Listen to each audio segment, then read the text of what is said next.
Τετάρτη τάξη δημοτικού στη Γερμανία. Ήμουν ήδη μισό χρόνο στη Γερμανία.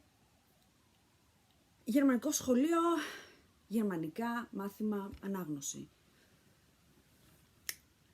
Διαβάζω. Wilhelm. Με διακόπτη τη δασκάλα λέει Nein. Wilhelm. Λέω, έτσι το είπα. Διορθώνω, ξανά λέω Wilhelm. Η δασκάλα Nein. Hör gut zu.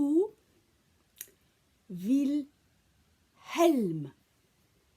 Λέω, μήπως κάνω λάθος στον τονισμό? Τι κάνω λάθος? Λέω Wilhelm. Μετά λέει η δασκάλα πάλι Nein. Hör gut zu.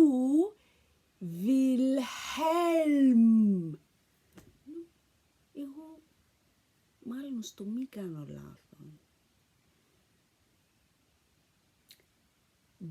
Wilhelm. Η δασκάλα ένα τσακ πριν την κρίση πανικού. Nein, jetzt hör mal ganz gut zu. Wilhelm. Λέω, Wilhelm. Λοιπόν, το περιστατικό αυτό έμεινε στο μυαλό μου 30 χρόνια μετά, γιατί πολύ απλά δεν άκουγα τη διαφορά. Όπως κάποια μέλη εδώ μέσα.